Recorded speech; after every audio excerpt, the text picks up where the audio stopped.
자, 다음은 입체 환지에 대해서 설명을 드릴게요.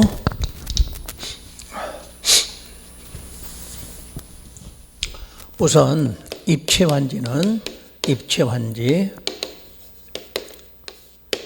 자, 먼저 왜 입체 환지를 해야 되는가? 과소토지가 있을 때 과소토지에 대해서 원칙적으로 청산을 안 하려고 이렇게 돼 있어요. 이거 무슨 이야기냐면 아까 우리가 과소토지가 생기면 환지 부지정을 하면 뭐 한다고 그랬냐면 청산한다 이렇게 말했죠. 그런데 이 과소토지가 한두 개면 상관이 없는데 몇 천 개가 나온다. 몇 천 개가 나올 때 청산하면은 문제가 뭐냐면 받는 쪽은 돈을 더 달라. 주는 쪽은 적게 달라. 그럼 사업하기가 어려워진다는 얘기예요. 그래서 가급적이면 과소토지가 생기면 청산을 안 하고 대신에 건물로 지어서 주는 방법, 요걸 하려고 입체환지를 한다 이렇게 말해. 그래서 일단 과소토지를 청산 안 하기 위해서 입체환지. 그러면 입체환지의 요건이 뭐냐? 첫째는 사업을 원활하게 시행하기 위해서 이렇게 말해.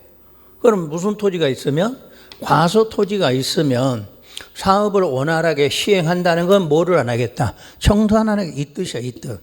여러분 책에 사업을 원활히 시행한다 이 말은 과소토지인데 뭐 안 하게 되면 청산을 안 하게 되면 이 뜻이 돼. 두 번째 요건은 토지나 건축물 소유자의 신청을 받아. 그래서 신청을 받는다 그 말은 이제 반대로 시행자가 과소토지가 많이 생기면 그 소유자에게 통지를 해줘. 통지를. 내가 지금부터 이 토지는 과소토지라 입체환지를 하려고 하는데 참고로 신청하고 싶은 사람 신청하세요 하고 통지서를 보내는 거야. 그러면 시행자가 통지하면 여러분들이 소유자나 그 토지나 건물의 소유자가 그래 나 입체환지 하겠다고 신청을 해. 신청. 두 번째 동의가 아니라 신청이에요. 그 다음에는 시행자가 처분 권한이 있는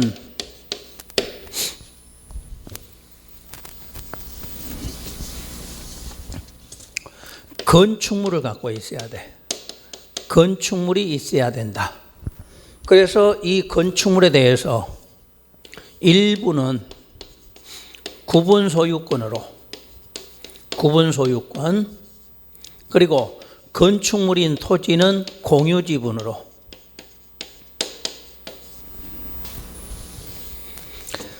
이렇게 부여를 하면 준다는 거지. 부여는 그러니까 신청한 사람에게 시행자가 이제 처분 권한이 있다 이 말은 뭐냐면 시행자가 건축물을 건축한다는 이야기야.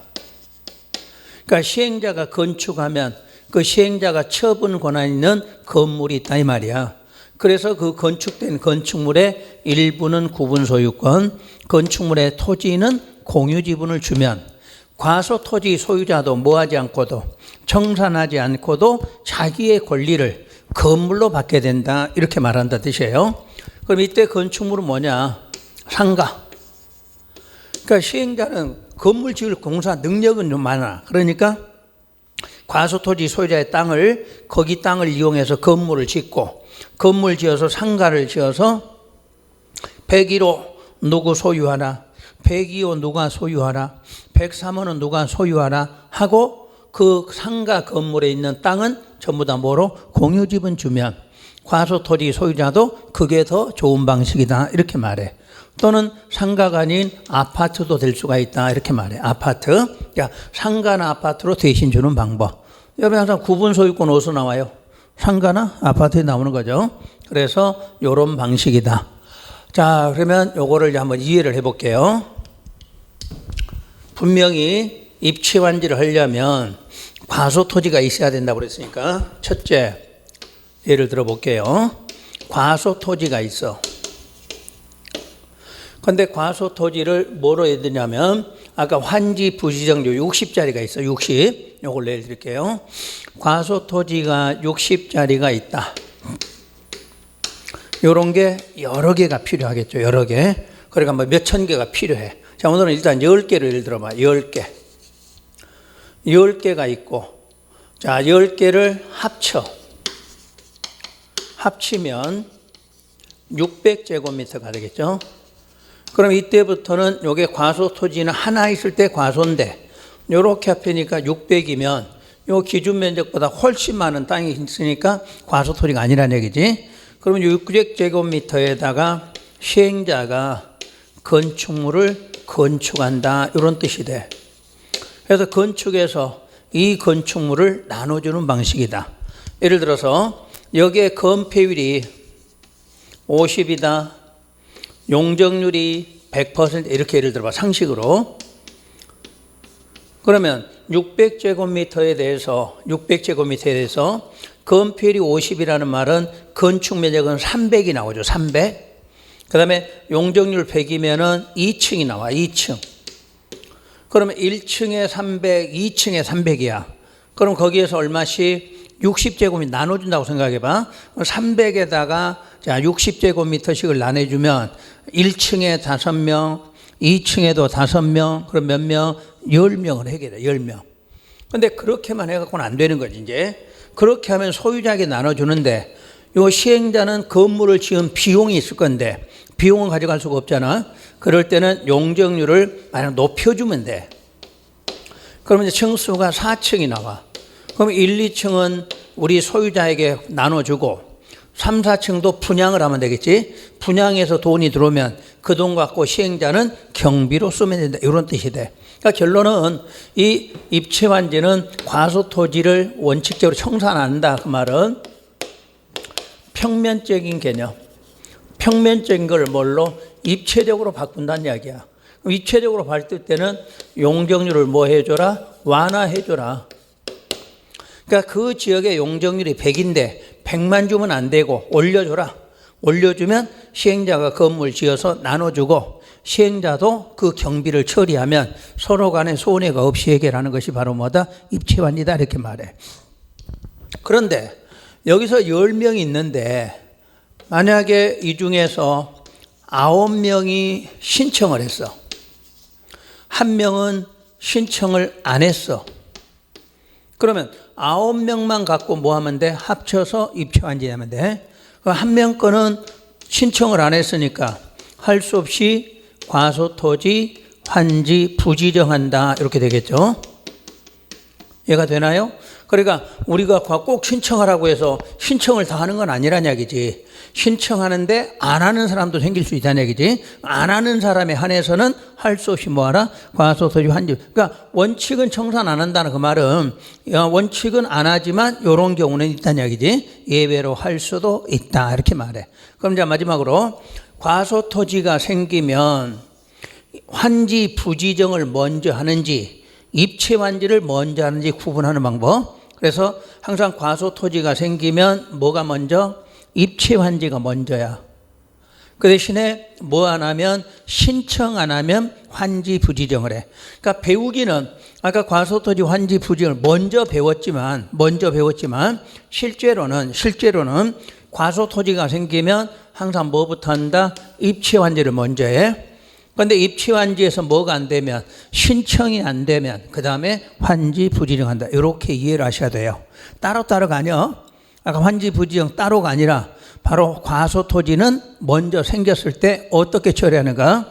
입체완지 해보고 그때 신청 안 한 사람만 환지 부지정해서 이 사람에 한해서는 뭐 해준다? 청산해준다, 이러면 되는 거예요. 이게 바로 입체완지 기본 개념이다, 이렇게 보시면 되지. 그 다음에 공공시설 용지는 지금은 따로 할 필요는 없어요. 이름만. 공공시설 용지는 7개 항목 적용 안 한다. 환지, 부지정, 요 정도만 이해하시면 돼요. 마지막으로 채비지와 보류지를 보시면 되겠지.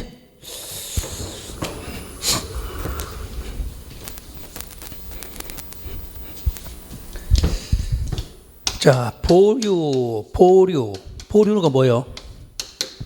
지금 안 하고 뭐 나중에 미뤄놨다, 보류야. 그래서 이거는 환지계획에서 유보된 또는 제외된 토지다 이렇게 말해요. 아까 환지 계획이 뭐였어요? 환지 지정하는 계획이거든. 근데 환지 지정하는 쪽에서 유보 제외됐어. 그럼 환지 지정을 안 하는 토지네. 아까 우리 소유자들은 항상 환지를 지정하기 위해서 한다고 그랬는데, 자, 보류지는 예외니까 환지 지정을 안 하는 쪽이야. 자, 환지 지정이 원칙. 환지 지정 안 하면 예외. 그러니까 여기도 채비지나 보류도 환지 지정을 안 해. 안 하고 유보된 토지라고 그래. 그럼 이 토지는 나중에 뭐로 쓰냐면 공공시설 용지로 쓰여요. 아까 이쪽 다시 한번 봐보세요. 자, 이쪽에 봐봐요.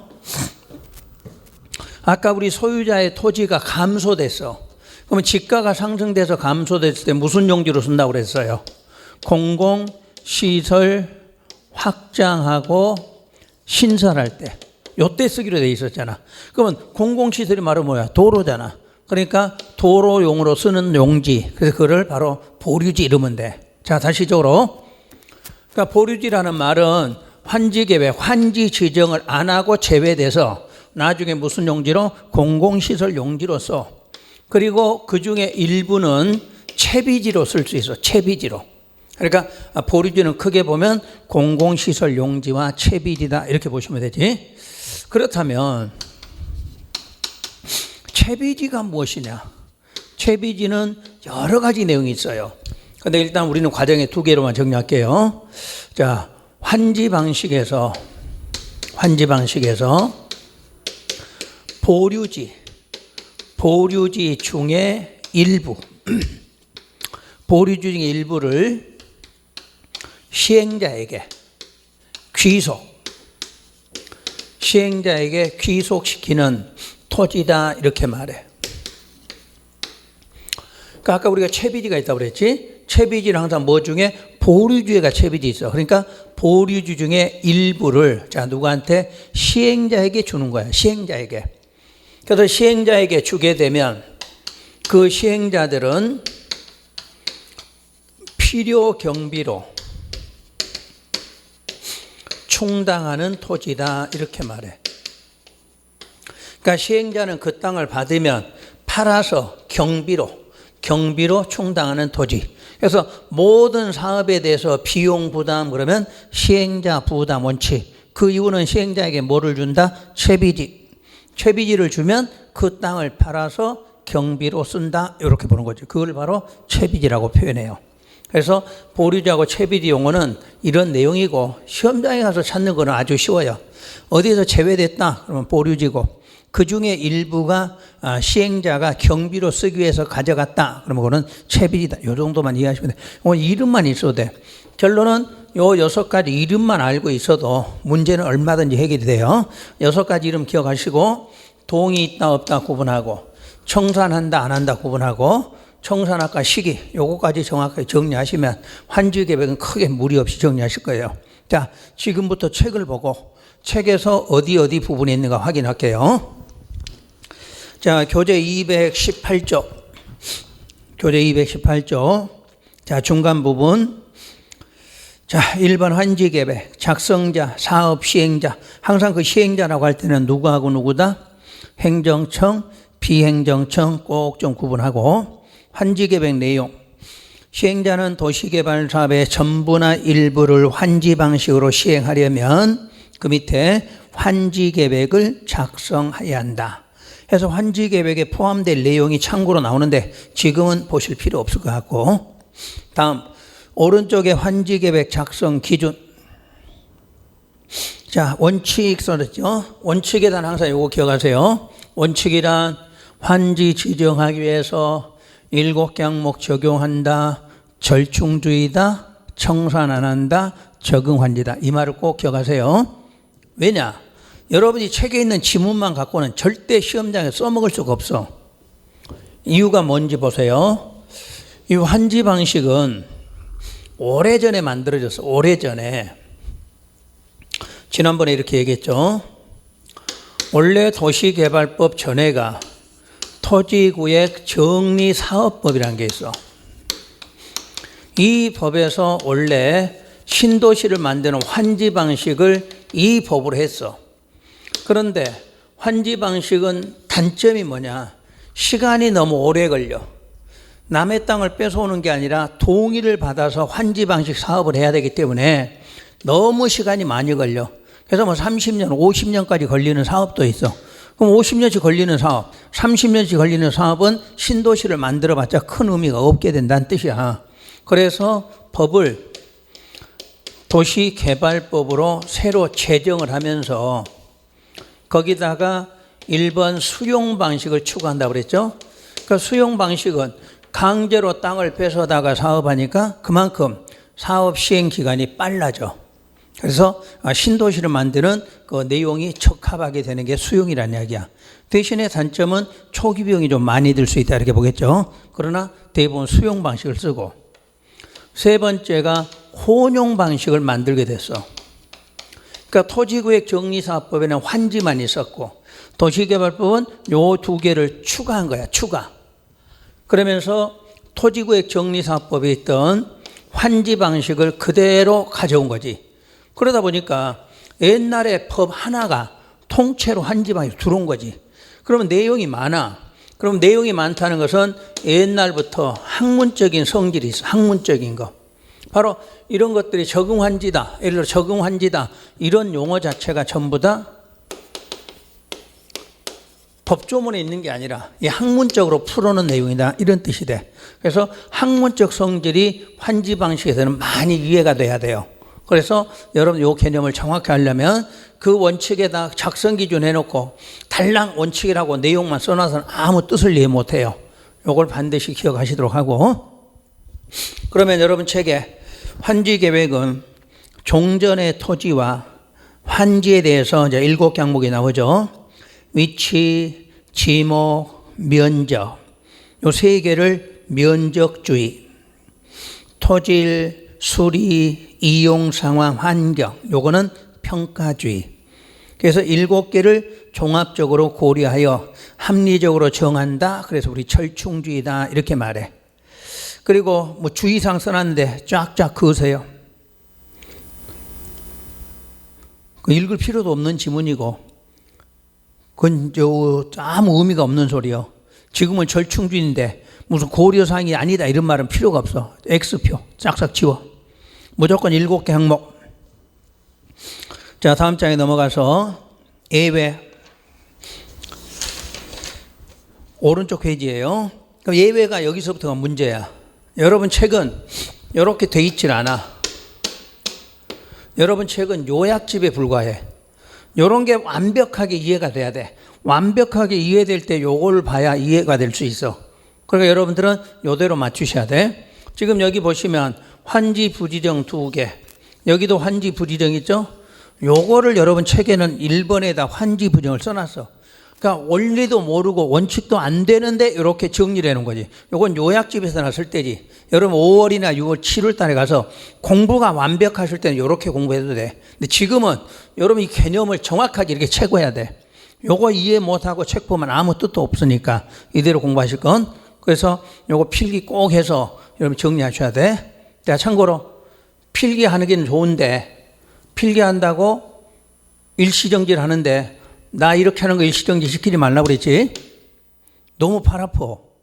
어제도 병원 갔다 와서 어제 시술까지 했는데 이런 식으로 맨날 세워놓지 마. 그러니까 팔이 너무 아파. 그러니까 필기할 때 내가 저쪽으로 한쪽으로 가 있을 때 그때 일시정지하고 필기하실 건 웃으면서 꼭. 자, 그럼 책으로 다시 봐요. 환지 부지정을 빼고 자 가라고 써진 부분, 신청이나 동의에 의한 환지 부지정 거기다 1번 쓰시고,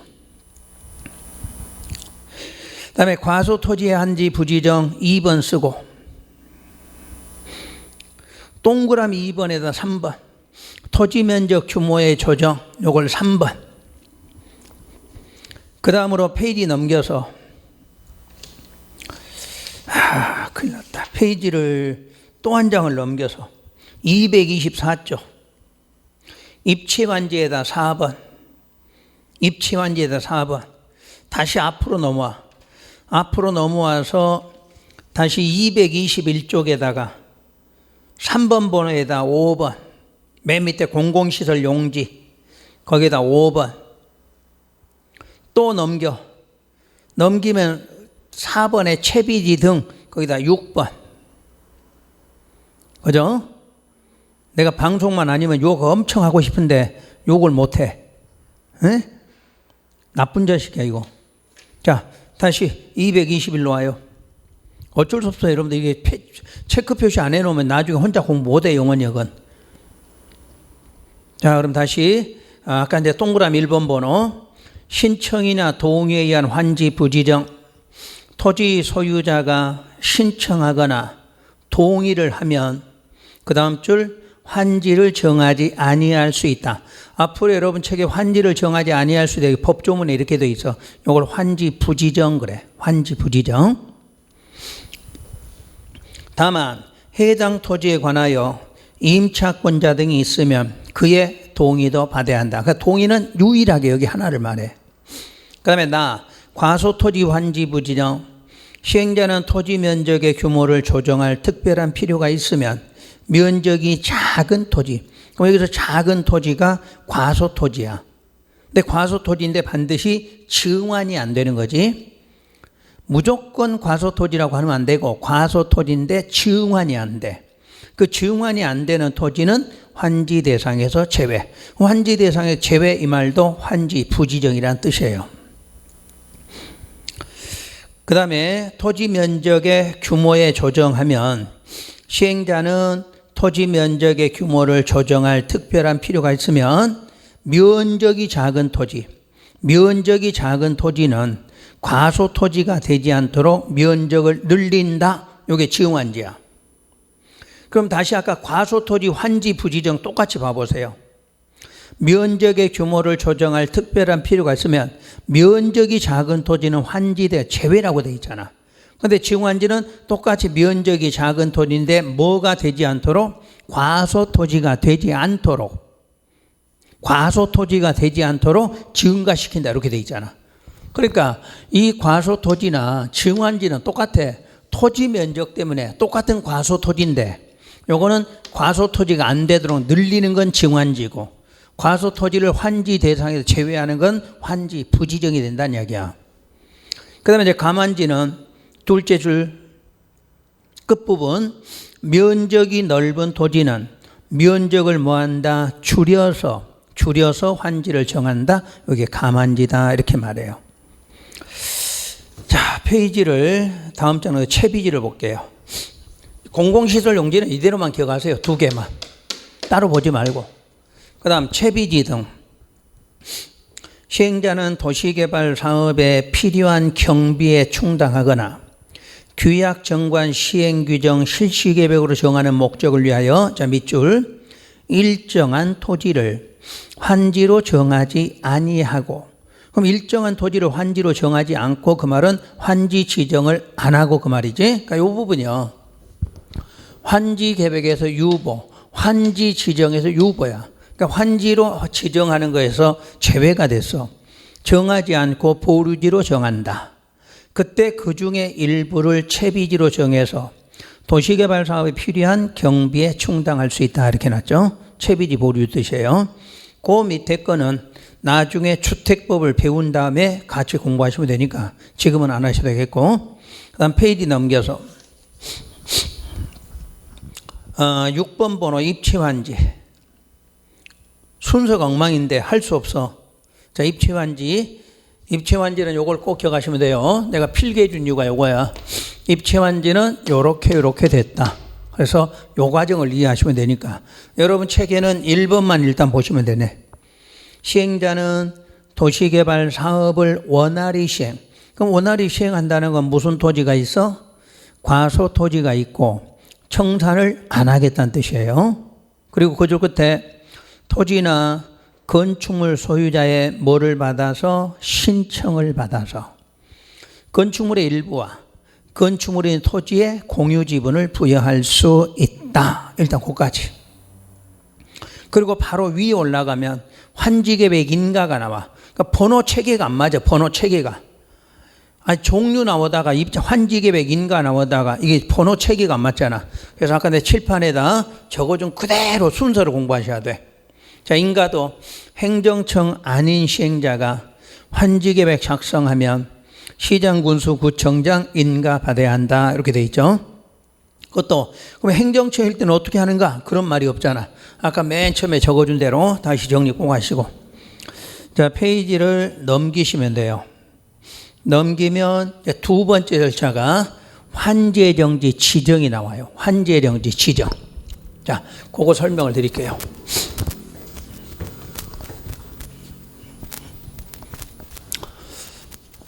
빠르면 3월 정도 되면 3월 말쯤 되면 요약집을 미리 발간할 거예요. 원래 이제 5월 달부터 써야 되는데 여러분들 책이 너무 체계가 안 잡혀 있어. 그래서 5월부터는 4월쯤부터 빠르면 아예 여러분들 하는 과정을 요약집으로 체계가 잡힌 걸로 그때 요약집을 미리 할 예정이에요. 그러니까 내가 지금 손을 보고 있으니까 조금 기다리셨다가 나중에 체계가 잡힌 걸로 정리하시도록 할게요. 그때는 지금 내가 칠판에다 필기해 준 내용이 그대로 다 들어가 있어요. 여러분이 따로 필기 안 하고 그냥 책만 보면 쭉 정리되게끔 해놨으니까 그때 참고로 보시도록 하고. 자, 환지예정지.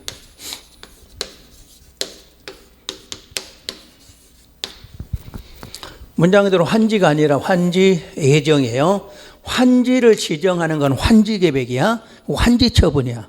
요거는 환지예정지 지정. 그럼 환지예정지를 지정하는 목적이 뭐냐? 목적. 아까 참고로 환지예정지 지정은 임의적이다. 그리고 장기적이다. 이런 말을 미리 했었죠. 그러니까 너무 장기적이니까 첫째, 사업의 원활한 시행. 사업의 원활한 시행을 위해서 이걸 지정한다 이렇게 해놨고, 또 하나는 사건 제한을 최소화하기 위해서다 이렇게 해놨어. 목적이 두 가지야. 그러면 사업 시행을 원활히 하겠다 이 말은 시행자에게 채비지에 대해서 사용, 수익, 처분권까지 요걸 주겠다는 얘기야. 원래 환지예정지는 사용, 수익권만 준다고 그랬지. 근데 시행자에게 주는 채비지만큼은 사용도 하고 수익도 하지만 뭐하라? 처분. 그럼 원래 채비지를 시행자가 가져가면 소유권을 취득하는 날은 언제냐? 그러면 환지처분 공고일 다음 날 돼야 돼. 그러니까 누구든지 소유권을 취득하는 건 환지처분 공고일 다음 날로 돼 있어. 그런데 시행자만큼은 소유권을 아직 취득하기 전이라도 환지예정지만 지정하면 뭐를 한다? 처분해. 그럼 미리서 처분하니까 뭐가 들어요? 돈이 들어. 그럼 돈이 들으니까 사업을 더 잘할 수 있게 된다. 그래서 처분권을 미리 요걸 주의하면 돼요. 그 다음에 토지 소유자에게는 어떻게 하느냐? 바로 사용하고 수익권을 주게 돼. 이때는 처분권은 줘요, 안 줘? 안 줘요? 요게 차이야. 우리 일반적인 소유자에게는 20년 동안 사업하는데 권리 행사를 아예 못하게 하는 게 아니라 환지예정지 지정하면 미리 가서 사용하고 수익할 수 있게 하자. 이런 거를 환지예정지 지정의 목적이라고 보면 돼. 그러면 시행자도 좋고 우리 소유자도 좋은 방식이다. 이렇게 보시면 되겠지. 그 다음에 환지예정지는 법적 성질은 크게 세 가지로 보는데 아까 말한 임의적이라고 그랬어. 그럼 임의적이니까 지문상에서 환지예정지는 지정하여야 한다가 아니라 할 수 있다. 여러분들 공법은 딱 정해져 있잖아. 우리가 지정을 하거나 제한하는 것은 우리 국민들에게 뭐를 규제를 하는 거거든. 그럼 규제를 하는 기본적인 개념이니까 지정은 전부 할 수 있어. 여러분 지정했거나 제한했다가 해제를 하잖아. 그때는 반드시 풀어줘야 돼. 그러니까 이런 말들을 딱 머릿속에 정리하시면 돼. 공법에서는 지정이나 제한 나오면 무조건 할 수 있어. 여러분이 많이 들은 투기과열지구, 투기과열이야. 그럼 지정할 때 하여야 한다 이런 건 없어. 할 수 있다. 그러면 지정했다가 해제 풀어주는 거지. 그때는 하여야 한다 이렇게 나와. 그래서 임의적이다 그러면 지정할 수 있다 이렇게 나와. 두 번째는 형성적 처분이다. 형성적이라는 말, 다른 말로 설권적. 권리 설정, 더 쉬운 말이 권리 설정. 그래서 형성적 처분이다 그 말은 여기에서 무슨 권? 사용과 수익권. 처분권 없어요. 사용 수익권. 세 번째가 독립적 행정 처분이다 이렇게 말하죠. 그러면 행정 처분이란 행정청이 행한 처분을 행정 처분이라 하는데 우리는 시행자는 행정청도 있고 비행정청도 있다. 그러면 항상 비행정청은 행정처로서 지정을 받은 거니까 행정청이 하든 비행정청이 하든 행정처분이다. 그렇다면 여기서 독립적이란 무슨 뜻이냐? 아까 말한 시행자 불문. 시행자가 행정이든 비행정이든 행정처분이다. 요 독립이요. 또 하나는 환지 처분하고 별개의 처분. 환지 처분과는 별개다. 이게 독립적이야. 꼭 환지정지를 지정해야 환지 처분하는 거 아니다. 그러니까 환지 처분하기 위해서 환지정지 지정하는 건 아니에요. 만약에 환지정지 지정 안 해도 환지계획 만들고 무슨 처분, 공사 끝나면 환지 처분하면 되니까. 자, 독립적이라는 말, 시행자 상관없이 또 환지 처분하고 상관없이 할 수 있다. 해서 독립적. 잘 기억하시고. 그래서 행정처분이니까 무슨 대상이 된다? 행정쟁송. 행정쟁송의 대상이 된다.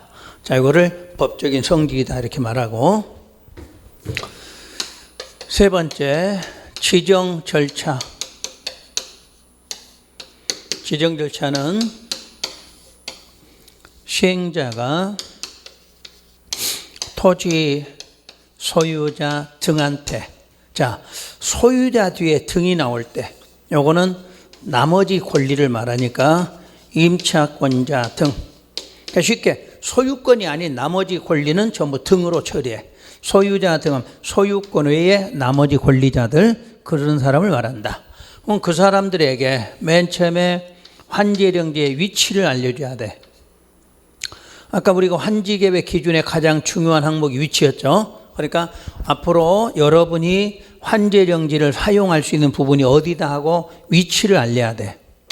그리고 면적을 알려줘야 돼. 왜 면적 알려주냐면 원래 갖고 있는 면적보다 줄어든다고 그랬잖아. 그 줄어드는 면적을 알려줘야 되죠.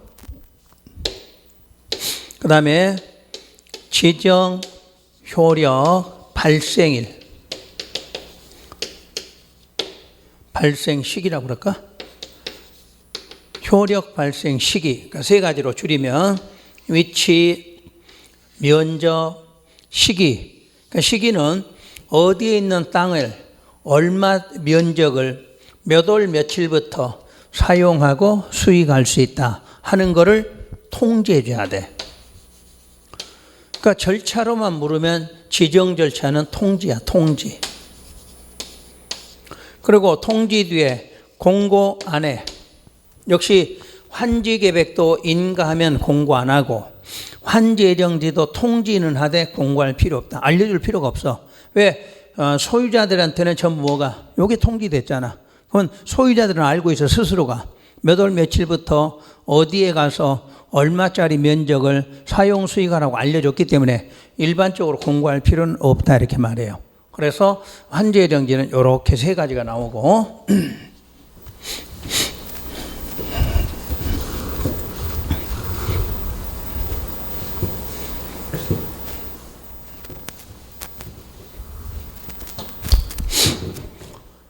자, 네 번째, 지정효과. 지정효과는 항상 무슨 권? 사용 수익화라는 효과가 나와. 사용 수익화라. 그러면 사용 수익화는 효력 발생 시기가 언제냐? 효력 발생 시기 원칙. 아까 저기 시기 알려줬죠? 지정 효력 발생일. 시기를 알려줘서 시기 몇 월 며칠부터 이렇게 알려주니까 그 발생일부터 환지처분 공고일까지 사용수익하라. 그러니까 환지예정지 지정해서 통지해주면 거기에 가서 그 발생한 날부터 환지처분 공고일까지 뭐하라? 사용하고 수익하라 이 뜻이에요. 예외는 지금 사용수익을 하려고 갔더니 거기에 장애가 될 물건이 있으면 그때는 시기를 따로 정한다 이렇게 나와요. 그러니까 사용 수익을 해야 되는데 거기에 장애가 될 물건이 있다 이 말이 나오면 시기를 따로 정한다 이렇게 나오고, 그 다음에 환지예정지는 시험을 낸다 그럼 무조건 여기가 나와. 여기가요. 자 뭐냐면 모든 토지 소유자 등은 한 사람 아니요 모든이야. 모든 소유자 등은 환지예정지가 지정이 되면 종전 토지에 있던 사용하고 수익권이 전부 옮겨가 어디로? 환지예정지로. 그러니까 환지예정지가 지정이 되면 모든 소유자 등의 종전 토지에 있던 권리 중에 무슨권과 사용과 수익권이 어디로? 환지예정지 이전에. 그러니까 시험에서 소유권이 이전한다 이러면 안 돼. 소유권이란 권리는 처분권까지 가니까 사용수익권만. 그렇다면 시험 문제를 어떻게 묻냐면, 그러면 환지예정지 시정됐을 때 종전 토지는 어떻게 되느냐 이렇게 물어보겠죠. 사용수익이 정지된다 이렇게 말해. 왜 이렇게 넘어갔으니까. 내 사용수익권은 저기에 갔으니까 원래 있던 땅에는 정지된다. 대신에 무슨 권은? 처분권은 남았다. 그러니까 여러분들은 얼마든지 사용수익은 하되 이 땅에 대해서 무슨 권은? 처분권은 갖고 있어. 처분권은. 그럼 반대로 환지예정지는 물으면 사용수익할 수 있으나 환지예정지 지정받은 거 뭐는 할 수 없다? 처분은 할 수, 이렇게 나와야 돼. 그러니까 이게 반대야. 종전 토지는 무조건 사용수익이 정지되고 무슨 권만? 처분권만 있고, 환지예정지는 사용수익은 하되 반대로 뭐는? 처분권은 없다. 그러니까 시험에 나오면 이것만 구분할 수 있으면 돼. 그래 놓고 모든 소유자들에게는 수인의 의무가 있다 이렇게 말해. 수인의 의무. 받을 숫자 참을인자야. 그러니까 참고 받아라 이렇게 돼 있어. 그 참고 받아라는 게 뭐냐면 다른 사람의 권리에 대해서 방해하거나 거절하지 말아라 이런 걸 수인의 의무다 이렇게 말해. 자, 그림으로 한번 정리를 해볼게요. 여러분들이 지금 저대로 정리를 하면 되는데 엉뚱한 또 생각 안 하신 분도 있어. 아니 왜 사용수익 정지고 처분이 돼? 이런 말 이해를 못 하신 분이 엄청나게 많아. 열린 생각을 하셔야 돼. 열리는 생각. 자기 생각 버려야 돼. 여기서 자기 생각 집어넣으면 법조문은 맞지가 않아. 설명해 준 거 그대로 이해하고 아 저거였구나 하고 이해를 하려고 노력하셔야지. 자기 머리로 생각하시면 안 돼. 자기 머리는 주관적이 돼. 여기 법률은 객관적이요. 전혀 달라져. 본인 생각 빨리 버리시고 여기 설명한 내용 들으시면 돼.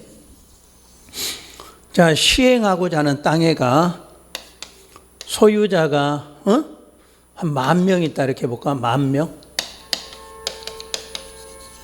임차권자 한 5,000명.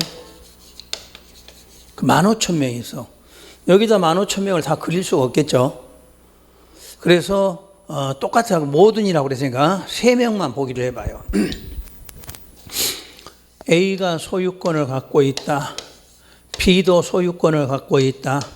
C도 소유권을 갖고 있는 상태예요. 자, 이때 여기가 환지 예정지가 지정이 돼 이제. 지정이 되면 모든 소유자들은 여기다 맞추면 돼. 모든 소유자들은 종전 토지야. 그러니까 A는 자기 땅에 대해서 무슨 권이 없어져? 사용수권이 없어져. 뭐가 지정되면? 환지예정지 지정되면 종전의 땅은 전부 사용수익이 안 돼. 대신에 무슨 권만? 처분권만 있어. 그럼 B도 자기 땅에 원래 무슨 권이 없어져? 사용수익권이 없어지고 처분권만 있어. C도 사용수익권이 없어지고 누구나 똑같아. 누구나 종전 토지에 대해서는 사용수익 알 수 없고 처분권만 있다 이렇게 나와. 자, 그러면 사용수익을 어디 사는가? A에게 여기다 환지예정지를 지정했다 이렇게 나왔어. 그럼 A에 갖고 있던 권리 중에 무슨 권이 사용수익으로 이렇게 오는 거야. 그러면 여기 올 때 B가 사용수익하고 있으면 큰일 나겠지. 사용수익이 없으니까 A의 사용수익은 이렇게 온다는 얘기야. 그때 B는 A의 사용수익권이 오는 걸 방해하거나 거절하면 안 돼. 무슨 의무? 수인의 의무 있다 이렇게 말해. 그러면 A는 여기 와서 사용수익은 하지만 이 땅은 처분할 수 있다 없다? 없지. 왜냐? 여기에 처분권은 누구한테 있어? B가 갖고 있어. B가 처분권이. 자기의 처분권은 여기가 있잖아. 그러니까 종전토지 사용수익은 안 되고 본인의 처분권만 있고 사용수익권은 이쪽으로 넘어온 거야. 그러면 이쪽에서 사용수익권이 정지가 됐기 때문에 서로 중복되지 않고 B가 수인의 의무를 갖고 있기 때문에 여기 와서 그대로 사용수익하면 된다 이렇게 말하죠. 자, 그럼 B는 여기에다 환지예정지 지정했다. 그러면 사용수익이 정지된 권리가 이쪽으로 넘어오는 거죠. 그럼 여기 오니까 사용수익이 정지됐으니까 새로운 권리가 와도 중복이 안 돼. 그러면 B의 권리가 이렇게 올 때 C는 무슨 의무 있다? 수인의 의무 받아들여야 돼. 그 대신에 B는 여기 와서 사용수익을 하지만 처분할 수는 없지. 처분권은 누가 갖고 있어? C가 갖고 있으니까 자기의 B의 처분권은 여기에 있잖아. 여기에 그런 내용이에요. 그럼 다시 C에게 환지예정지를 지정하면 자기의 사용수익은 정지된 게 어디로? 이렇게 오겠죠.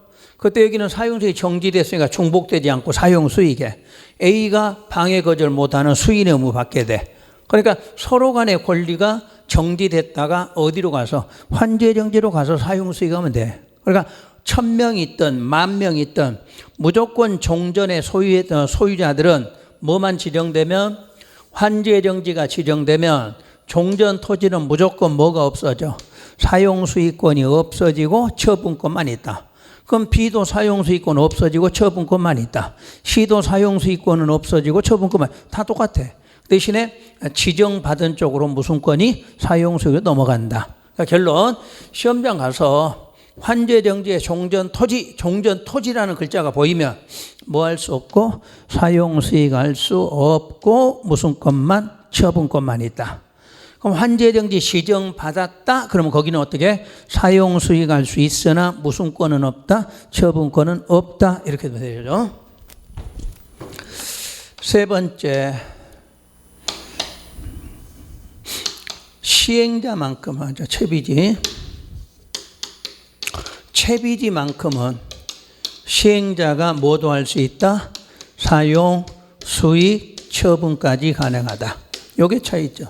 일반 소유자에게는 사용수익권만 주지만 채비지는 여기까지 처분해서 시행자가 경비로 쓰게 되면 더 많은 사업을 빨리 할 수 있다. 이런 되겠죠. 그 다음에 권리조정. 용의권자 보호 이렇게 나와요. 요거는 환지처분에 가면 설명을 드릴게요. 환지처분. 원래 환지처분에 있어도 되고 환지예정지 쪽에 요게 있어야 되는데 우리가 공부하기 편한 거는 이쪽에가 있으면 좋은데 여러분 책은 저 뒤에가 나와 있어. 그러니까 오늘은 이름만 하고 좀 이따 환지처분할 때 그 내용을 한꺼번에 설명을 드리도록 할게요. 자, 그래서 여기까지가 자, 지정의 효과다. 이렇게 보시고 자, 지금부터 책으로 확인 한번 해드릴게요. 교재 226쪽. 자, 02번. 환지예정지 지정의 사업의 시행을 위하여 필요하면 도시개발구역 토지에 대해서 환지예정지를 뭐 할 수 있다? 지정할 수 있다. 그 말은 임의적이다 이 말이겠죠.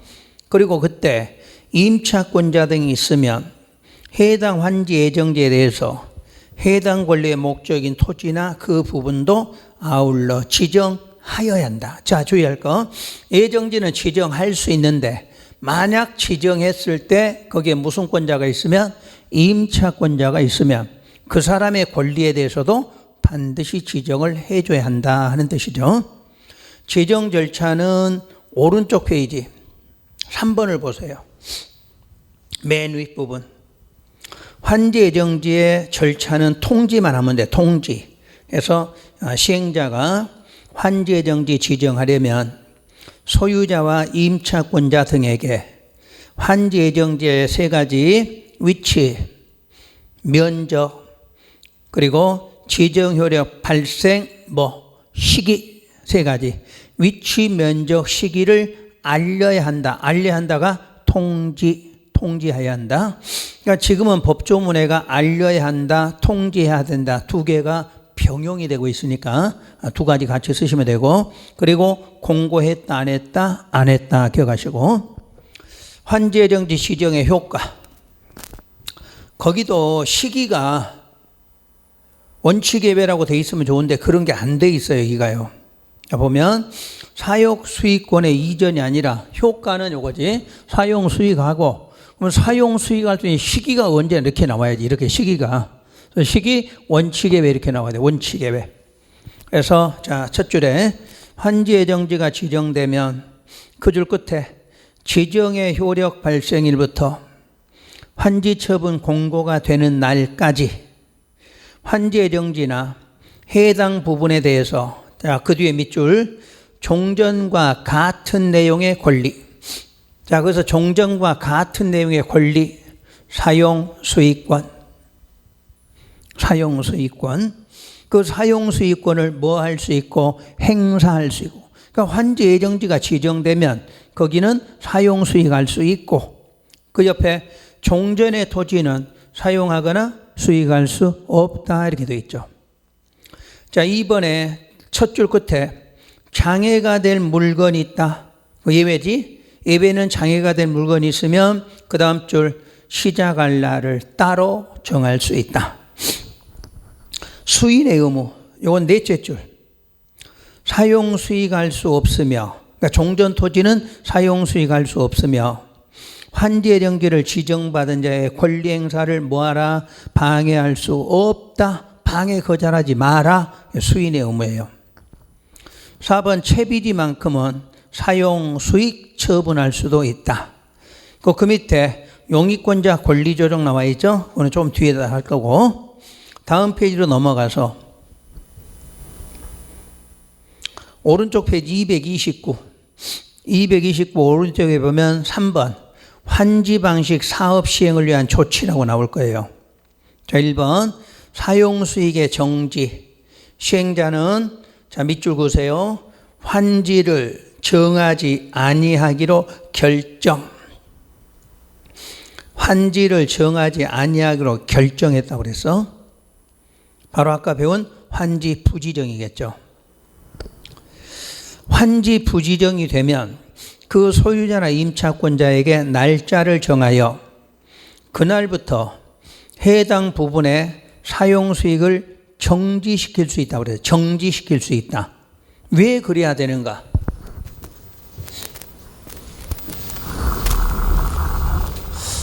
여러분들 환지 방식 시험 문제를 풀다 보면 환지 부지정은 반드시 나와. 시험에서 반드시. 자, 왜 반드시 나오는가 볼게요. 환지 부지정. 자, 두 가지 방법이죠. 동의나 신청에 의해서 환지 부지정. 또 하나는 과소 토지 때문에 환지 부지정이 돼서. 그럼 환지 부지정 되면 청산을 해줘야 돼. 아까 언제 했나요? 환지 계획 인가 후 이렇게 해서 반드시 기억해야 돼. 환지 부지정은 미리 돈 주기로 했잖아. 환지 계획 인가 후. 그러면 이 돈 줬으면 시행자들은 사용이나 수익을 뭐 해야 되겠죠? 정지를 시켜야 돼. 정지. 그 다음에 정지해 놓고 누가 관리해요? 다시 시행자가 관리한다. 이렇게 나와야 돼. 왜 그러냐? 돈 줬잖아. 돈 줬으니까 사용수익 정지해야 되지. 또 시행자가 관리해야 돼. 또 하나가 있었어. 방금 환지 예정지가 지정이 되면 종전 토지는 뭐 할 수 없다. 사용 수익이 안 돼. 이렇게 돼 있잖아. 그러나 사용 수익이 정지된 땅은 시행자들은 환지 부지정이 됐던 환지 예정지 지정으로 종전 토지 사용 수익이 안 되면 전부 다 누가 관리한다? 시행자 관리해. 세 번째, 권리가 소멸이 돼. 돈이 줬으니까 돈 줬고 사용 수익 정지되면 소멸시켜야 되겠지. 근데 이게 돈 준 시기에 소멸이 되는 게 아니라 환지 처분, 공고일이 되면 소멸이 돼. 그러니까 여러분 시험에 안 낼 수 없는 게 환지 계획 시험 문제가 나와도 나올 거고, 환지 예정지 문제가 나와도 시험에 나올 거고, 또 환지 처분에서 시험 문제 나오겠지. 그러니까 과소토지 환지 부정 이렇게 세 개가 걸려요. 세 개가. 그러니까 청산, 정지, 사용수익 정지, 소멸 이런 게 세 군데가 다 걸려 있으니까 반드시 정리하실 거. 그래서 거기도 사용수익을 정지시켰다 이렇게 나와. 그 대신에 이제 30일 이상 기간을 두고 하라 이렇게 나와 있고, 그 밑에 토지관리. 여기는 밑줄을 두 개를 따로 그으세요. 먼저 환지예정지 지정 밑줄. 다시 옆에 사용수익 정지 처분 밑줄. 그럼 사용수익 정지 처분 위에다 환지 부지정 쓰세요. 환지 부지정. 그럼 결론, 환지 예정지 지정이 됐거나 환지 부지정으로 사용수익이 정지가 되면 사용수익할 수 있는 자가 없게 된 토지는 그 다음 줄 환지 처분 공고한 날까지 누가 관리한다? 시행자가 관리한다. 이렇게 되어 있죠. 그래서 자, 환지 예정지에 관한 규정은 여기까지 설명을 드렸고, 이제 조금 쉬었다가 환지 처분을 설명을 드리도록 할게요. 좀 쉬었다가 할게요.